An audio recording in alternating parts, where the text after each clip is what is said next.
Good afternoon to you. 3:06 now, News Talk 105.9 WMAL, where we're making sense of the news. Coming up, Congressman Pat Fallon joins us this hour.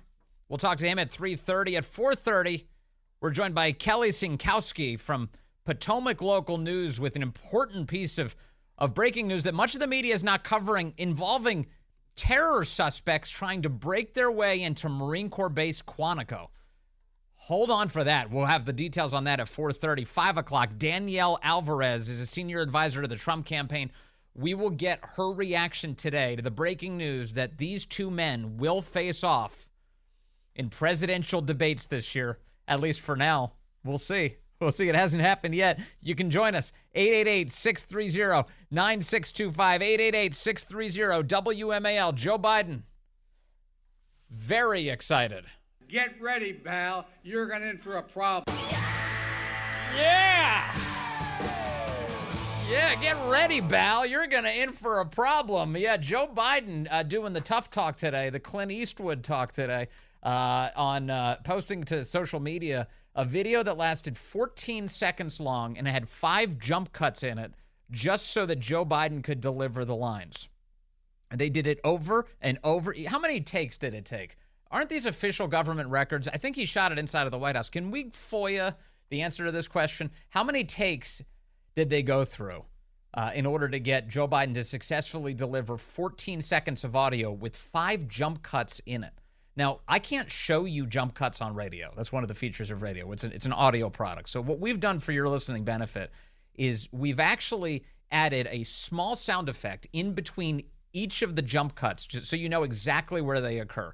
Here is Joe Biden today in a 14-second piece of audio. Donald Trump lost 2 debates to me in 2020. And since then, he hadn't shown up for debate.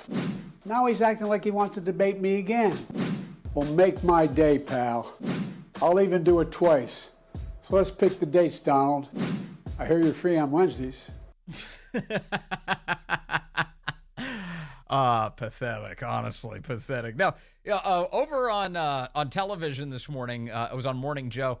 Michael Tyler is Biden's campaign communications director, and he says that Joe Biden this morning, quote, did not mince words. I mean, listen, the president himself did not mince words, right? He said that he beat Donald Trump twice in 2020. Donald Trump hasn't debated since. The president is happy to debate. He's happy. Now, let me just point out something about the word mince, in case you're unfamiliar. The dictionary definition of the word mince is to cut up into small pieces.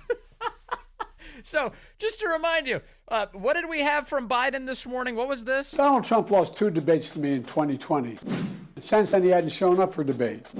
Now he's acting like he wants to debate me again. Okay, so all the swooshes and whooshes, that's they minced up the audio, and here's what Biden's campaign is saying. I mean, listen, the president himself did not mince words, right? Well, I guess that's true. Biden himself did not mince the words. It was whatever poor sucker who was tasked with editing that video who ended up mincing them.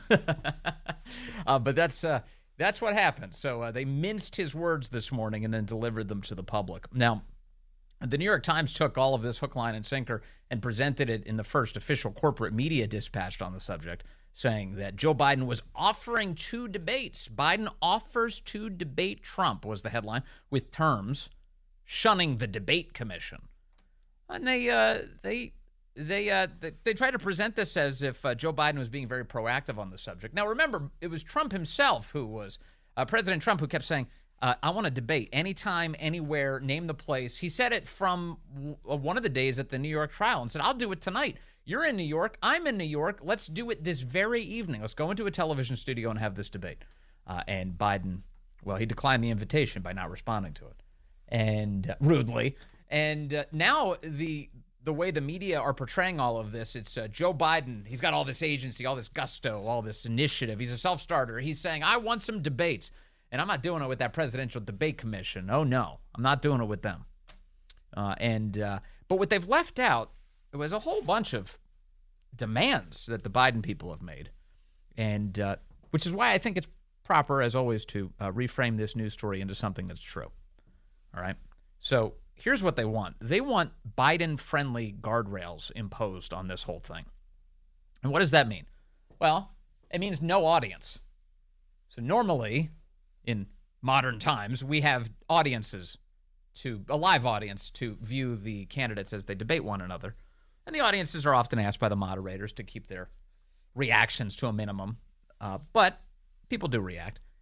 Joe Biden does not want an audience. Biden campaign officials want the debates. I'm quoting from deep in the New York Times piece. Biden campaign officials want the debates to be held in a television studio without an in-person audience that could cheer, boo, and derail the conversation.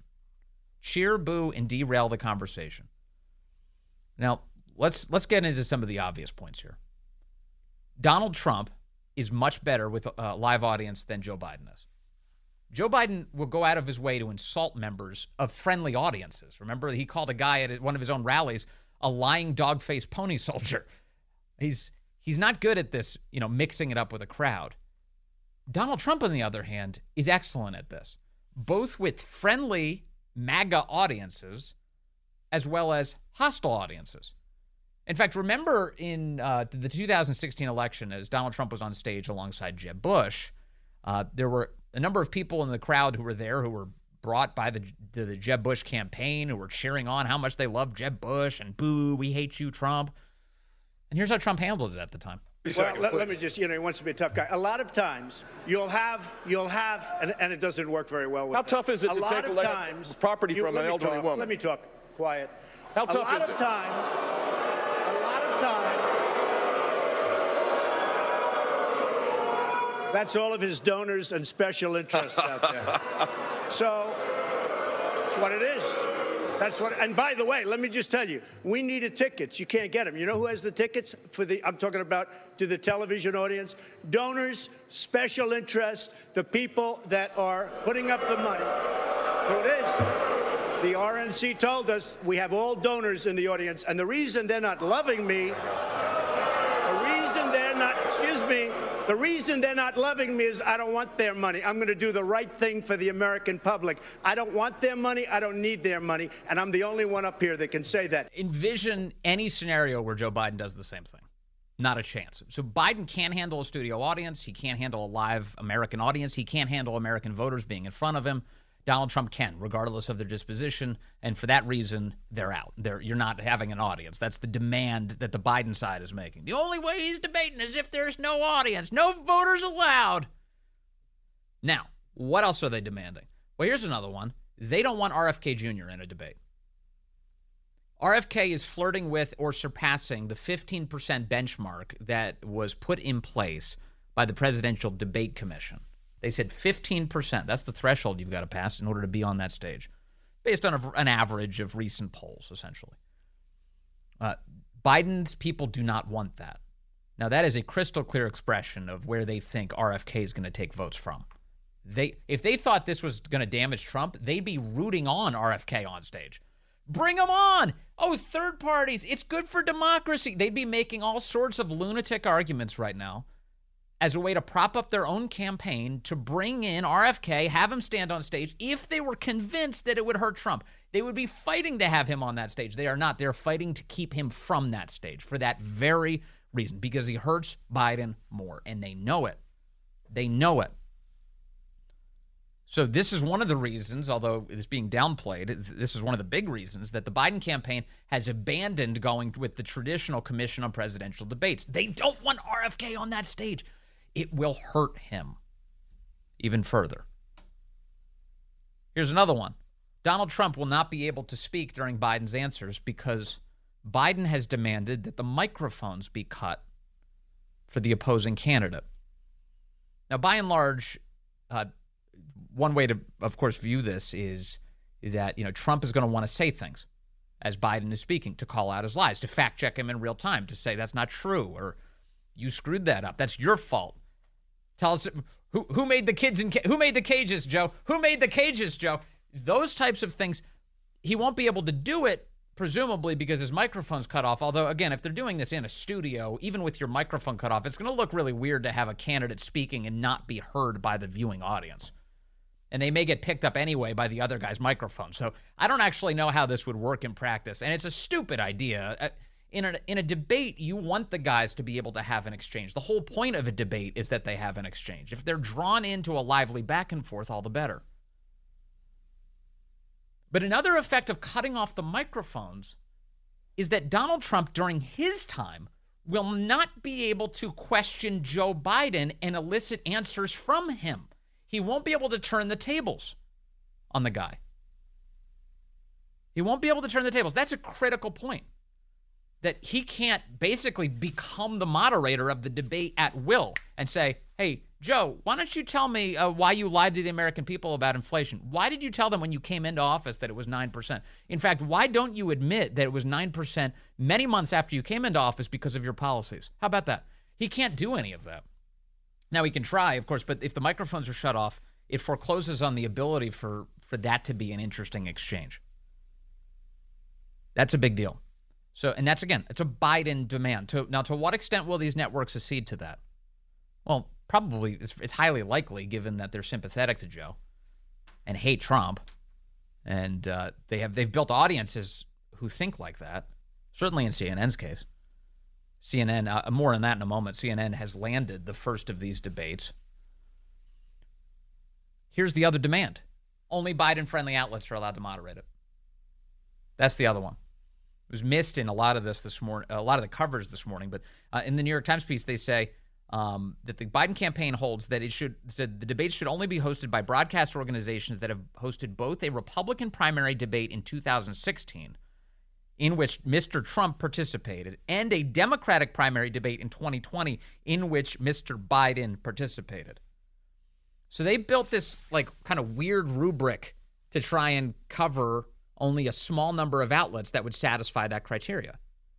So what are those outlets? There's 4 of them: CBS, ABC, CNN, and Telemundo. That's it. Those are the only 4 that satisfy the Biden campaign's criteria. Well, that's rigging which could be, which networks could be a moderator. And the debate moderators, the Biden campaign adds, should be selected by the broadcast host from among their regular personnel so as to avoid a ringer or a partisan, they claim. Now, of course, let's be honest, these are partisans anyway, these network hosts. But they want no surprises for Biden. They don't want, for instance, because like in the Republican primary debates, you would see what would happen was you'd have, say, the broadcast, the television network, but they'd also bring in, say, a columnist, a conservative columnist would additionally ask some questions. They don't want any surprises. They just want the normal people who Joe sees on TV each day being the people he's speaking with. They don't want anything else. So those are the demands here. And that's what Biden's calling for.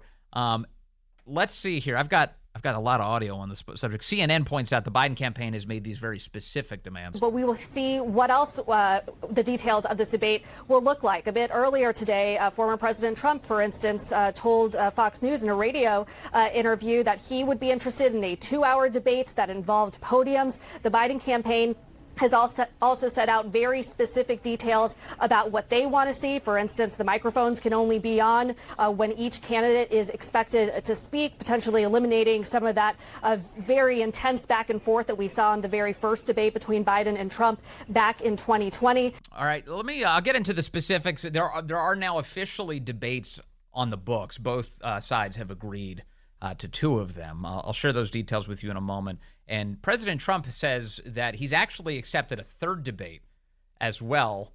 No word from Joe Biden and the White House on that subject. The White House comes out, the Biden campaign comes out and goes, we'd only agree to debates on CBS, ABC, CNN, or Telemundo. So guess what happened? Lickety split. CNN and ABC have tied up the 2 debates that the Bidens are willing to do. June 27th, CNN. September 10th, ABC. Those are the scheduled debates. Meanwhile, President Trump has agreed to both. He says he's ready and willing to debate Crooked Joe at the 2 proposed times. I would strongly recommend more than 2 debates, and for excitement purposes, a very large venue, although Biden is supposedly afraid of crowds, he writes. Just tell me when, I'll be there, he said. So there he goes. Additionally, and we'll see what that means. I want to ask coming up Danielle Alvarez about this at 5 o'clock. She's a senior advisor to the Trump campaign. Have they agreed on the format demands that Biden has made? I'd love to know. They've agreed on time and network at least. The other piece is that Trump is claiming now that on Truth Social, he said today, that he has, quote, accepted a third debate now in October on Fox News. This is on Truth Social this afternoon. Please let this truth serve to represent that I hereby accept debating crooked Joe Biden on Fox News. The date will be Wednesday, October 2nd. The hosts will be Brett Baer and Martha McCallum. Thank you, DJT. No word out of the White House. If they're on board with this particular scheme. Let's see here. Quite a bit going on. William's in Manassas, line 3. William, good afternoon. You're on the Vince Coglianese Show. Hey, Vince, how you doing? I'm doing good, William. Hey, I just wanted to say that I think previously Biden, he had, said, I can't debate Trump. He's a threat to democracy. That letting him speak, is hurting America and all that. But I think that the reason why he's now opened up to debates, even if, only 4 networks and, and limited to all these rules, whatever, right, is, just the threat of Robert F. Kennedy Jr. that, he's, he's polling, pretty close to 15%. And even if he just says nothing about Kennedy, whatever, hey, just, doesn't exist. No, only Trump and me, whatever. Sure. He can make sure that, that his polls stay low, that Kennedy's polls stay low, but just a few percent here or there, whatever can tilt the scales, whatever. I think you're on to something here, because that clearly, to me, is one of the big reasons why they're moving away from the Commission on Presidential Debates. They don't want RFK on that stage, and Biden is fearful that he's going to take votes from him. So if he can arrange a scene where there's 2 people, one-on-one, mano-a-mano, and it doesn't include RFK, he leaves an impression in the minds of voters that it's only down to these 2 men. There's nobody else really running. So, William, I think you're on to something there. It's funny, though, in the New York Times today, they suggested one of the reasons that Biden doesn't want to go with the Commission on Presidential Debates is because they weren't good at enforcing COVID policy in 2020. That's ludicrous. It was like, Trump was a little under the weather, and then he became sick with COVID days later. And then they said the Trump family didn't wear their COVID masks at the debate, so they're angry at the commission. That's ridiculous. I mean, that is the kind of thing that lunatic Democrats might say, but that is just ridiculous. That's not the reason. It's the RFK thing. That's what they're more scared of. The chance that they may lose power. That's what really scares them. Hold on. We've got Congressman Pat Fallon joining us in just a moment. Hey, good afternoon to you. 3:35 here, News Talk 105.9 WMAL. We're making sense of the news on yet another busy news day. Coming up, 4:30, we're joined by Kelly Sinkowski. She's a reporter for Potomac Local News. Broke a huge story this past week about illegal immigrants attempting to drive right past United States Marines into Marine Corps Base Quantico right here in our area. A massive story. We'll talk to the reporter who broke it. Danielle Alvarez is here at 5 o'clock. She's a senior advisor to the Trump campaign. We'll talk about the developing by-the-minute debate news. And we'll chat with you at 888-630-9625, 888-630-WMAL. By the way, speaking of developments on debate news, we now have confirmation that CNN debate set to take place in Atlanta on June 27th, just over a month away, will be moderated by Jake Tapper and Dana Bash. That's according to Puck News.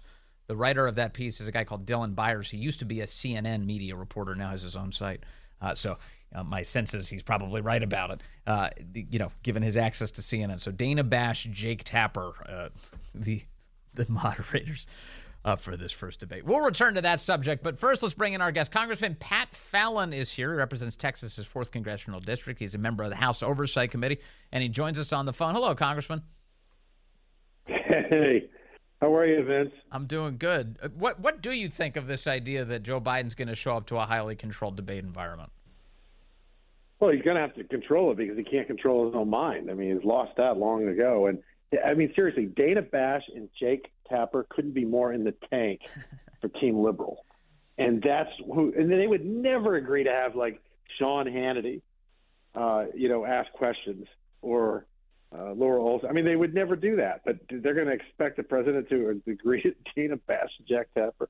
Well, whatever. It's unbelievable. It is. It's unbelievable. So that continues. Also, I can't help but notice, that in his little video that they had to put all those edits in just to get that video out today of Joe Biden, at the very end of it, he takes a little shot at Donald Trump, and he says, let me play a little of the audio for you because I want to get your reaction to this. Twice. So let's pick the dates, Donald. I hear you're free on Wednesdays. I hear you're free on Wednesdays. Now, that's the latest version of Biden just openly mocking the fact that the left has perverted the criminal justice system into a weapon in order to advance Joe Biden's fortunes. Here he is in just a video posted to his Twitter account, bragging that Trump's trial, that the Alvin Bragg trial, is holding Trump in court every week. What do you make of that? I mean, Vince, it's disgusting. Look at who's trying President Trump. Okay. Alvin Bragg, one of the most Soros DA, partisan hack, who campaigned on the fact that he's going to get Trump. And then the number 3 in the Department of Justice leaves, in the Biden Department of Justice, to go and help Bragg try Trump, his political rival. And then the judge hearing the case, his own daughter makes money from the Democratic Party. It's like a bad novel and lazy writing, except it's not fiction. It's real.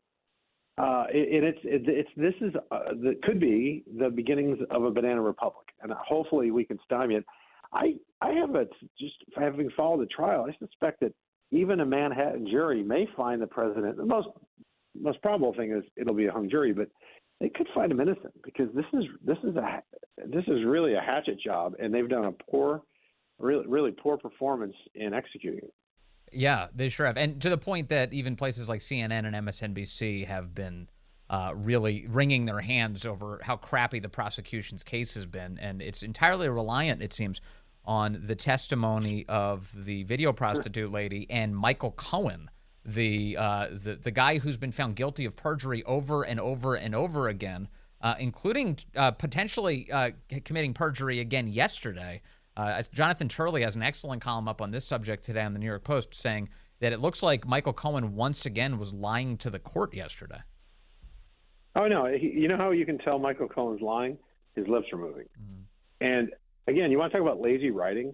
If there was a novel that said a former president of the United States and the person that's leading in the polls to be the next president of the United States is being tried for how he spent his own money, and the star witnesses are a porn star and a convicted perjurer and felon. I mean, are you kidding me? This is obscene. This is a perverse. They are turning lady. I thought justice was blind, but apparently their kind of justice is also really stupid. You know, we've started to see some Republicans show up at that courthouse to stand alongside, high-profile Republicans to stand alongside President Trump in the midst of all of this. Rick Scott among them. We saw J.D. Vance. We saw Tommy Tuberville, who I spoke with yesterday on this program. And then yesterday, a whole bunch of others showing up, including Speaker Mike Johnson. Are you encouraged by the fact that some Republicans seem to be growing spines that they may have not had a couple years ago? I think this is great. I mean, in fact, my very good friends, Beth Van Dyne, Ronnie Jackson, Troy Nels, and myself have been invited, and we're going to go up and show our support with President Trump on Monday. We're going to be attending the trial. And I don't have a gag order on me, so I can say whatever I want. And so can my other 3 congressional friends and colleagues. So we're going to tell the truth and on something that Alvin Bragg and Michael Cohen are incapable of. But to point out the massive inconsistencies of this particular case, it is obviously politically driven. It's politically motivated. And what Joe Biden, this is his Hail Mary, Vince, because if President Trump, they're hoping he gets convicted so they can tell the folks, those independents in the middle, hey, you can't have a convicted felon, become the president. You can't vote for him. That's their only shot, because when he gets found not guilty or there's a hung jury, President Trump can pound his chest and crow, and I hope he does, and he sure should. And anybody that believes in justice should as well, by saying, look at this. Look at what they're doing to him. They're trying to convict him of how he spent his own money in New York. Yeah. How he thought in Georgia, what he thought, and documents, being in possession of documents, he had full authority to declassify. Right. These are all 3 joke cases. I thought it was revealing yesterday. A reporter asked Karine Jean-Pierre at the White House what she thought of Speaker Johnson going there and accusing this process of being a corrupt process. Here's, I think, her revealing answer. Was it appropriate for Speaker Johnson to show up at the trial of the former president today? So, look, I can't speak to, don't want to comment, obviously, as this is related to 2024 elections, and I can't speak to the Speaker's schedule. It's related to the 2024 election, so now we're hearing it officially from the White House. Of course. Again, she'd love nothing more than to be employed for an additional 4 years, but that's not going to happen. The American people see through this. I mean, it is what it is. It's a circus. It's a politically motivated circus. And imagine the crow that they're going to have to eat if there's at least a hung jury or if he's found innocent. I mean, like, because I read CNN every day because I want to see what the opposition is up to, what they're thinking, what they're messaging. And they've been trying to say that, oh, President Trump's worried. Oh, Michael Cohen got a lot of credibility. Oh, Stormy Daniels poured her heart out. And if this all implodes, they're going to have to eat it. You know what? It's going to be a buffet of shame, and they deserve it. I hope so. Although it doesn't seem like they seem to never look back. Once these stories all explode, Trump-Russia collusion, whatever it is, that crow, they just skip right past it and keep moving. Hey, Vince, they get amnesia, babe. They get amnesia. Yeah, take a little Biden brain. All right, let me move on to Hunter Biden. He's got some legal battles of his own. A couple of reports this week. One of them is that Hunter Biden's attorneys have been begging Judge Mary Ellen Noreika. People will remember her name because she's the one who stopped that sweetheart plea deal that the DOJ was trying to arrange for Hunter Biden. Hunter Biden's attorneys have been arguing that they don't want to begin the gun trial on June 3rd. That's when Hunter Biden's his trial's supposed to begin. But the judge is basically saying, tough, I don't care if you're ready or not. This is on the books. I'm not your scheduler. It's June 3rd. What should we make of this? She actually told them, she told Abby Lowell, I'm not your scheduler, don't treat me as such. And she did point out as well that the indictment came out 8 months ago, and Hunter's lawyers knew the investigation was underway long before that. So there is absolutely no excuse. We know, again, what they're trying to do, push it past November. We don't want a conclusion of this trial until after November because, in their view, it takes some of the air, it takes some of the oxygen out of the room for President Trump's trial.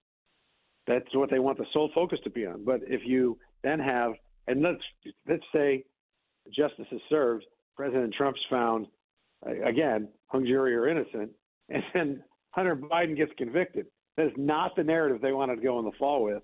And it's, I think, the most likely case is he's going to get popped for this. Also, the gun thing is kind of a weird case because fundamentally it involves his misbehavior and his violation of laws, but it's not as directly related to Biden family corruption. So I think it'd be odd if it crowded out much of the conversation politically. I will say the one thing that stands out about the gun case that I've always wondered about, and I hope it shows up in trial, is why was the Secret Service allegedly involved in trying to clean this whole thing up? That allegation has been out there, and it's never been resolved, Congressman. Yeah, and when you get witnesses on the stand under oath, then they might tell a very different story than what they're talking about now. And you're right in so much, Vince, as it's not clearly directly related to Joe Biden and the Biden family corruption. But there's some low information voters out there, and then he gets convicted. If Biden gets convicted and Trump doesn't, that's just simply not good. As far as how damaging, might not be all that damaging, but in a close election in some of these battleground states, it's not going to help them. I also see a report from Politico this week that Biden aides, this is the headline, Biden aides worry about psychological torment as Hunter heads for trial. They're talking about the same trial, the gun case, and they claim in this report that Joe Biden is just so worried about his adult son every single day, from the moment he wakes up to the moment he goes to sleep.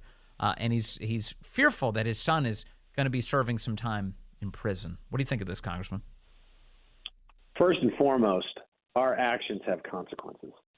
And it is no one's fault other than Hunter Biden's that he's facing prosecution and jail time. He decided to put those narcotics in his body. He decided to purchase a gun and lie on the form. He decided to shake down foreign governments and foreign entities for millions and tens of millions of dollars and use in an influence peddling and access selling scheme. So it's all. And you know what I'd like to ask about? You want to talk about psychological torment, Vince?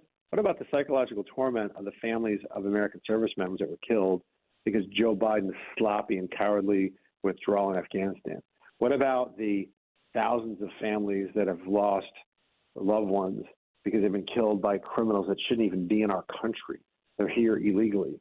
And the most sacrosanct duty that we have as elected officials, and I don't care if you're on a school board, city council, all the way up to the president of the United States, is to keep our constituents and keep Americans safe. And if you're not safe, then you're not free. And Joe Biden has been an absolute dream to the Mexican drug cartels. That in and of itself should be reason enough, more than reason enough to fire him come November. Yeah. I also like the game of pretend here that Joe Biden's not going to pardon Hunter to get him out of all of this. Obviously, that's coming. It's like, oh, he just doesn't know what to do. He's just so depressed. He's going to pardon him. Will you stop? This is also stupid. We know how this story ends. Congressman Pat Fallon, thank you very much for your time as always, sir. Good to talk to you today. Should we see this sudden offer from the president to debate as a signal that you guys realize you need to change the subject after some really bad polling? We had a back and forth on polling yesterday, and it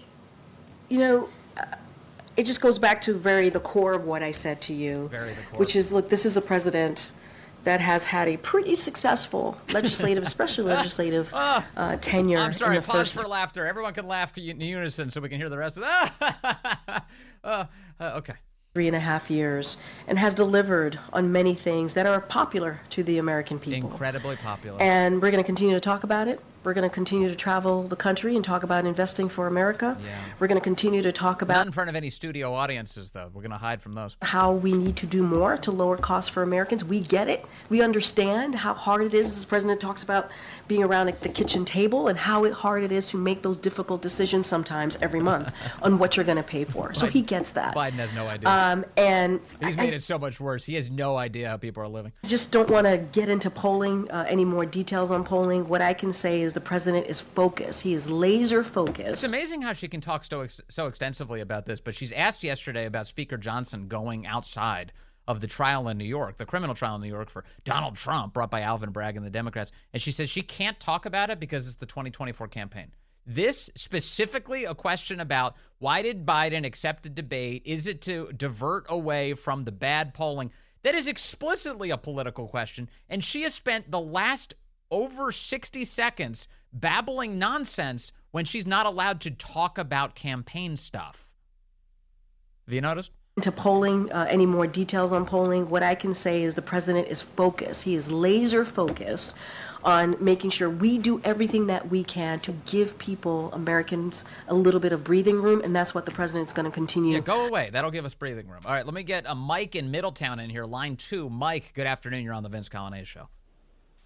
Good afternoon, Vince. Thanks for taking my call. Yes, sir. I think one of the conditions that Trump should make for taking the debate is to have a drug test for both candidates, because I'm telling you, Joe is definitely taking some Adderall. I'll be speaking very fast on the debate, like he did the State of the Union. Yes, so check for amphetamines ahead of time. You got to see whether or not there's any sort of funny business in the bloodstream. That makes a lot of sense. Also, a cognitive test, perhaps. Finally, get one of those cognitive tests underway ahead of one of these debates. Absolutely, it could be good. Mike, thank you. That's a great idea. Why don't we have a drug test before the debate? If athletes have to do it, why not presidents of the United States? Athletes have to do it all the time. Debates. I've got more for you on this developing subject.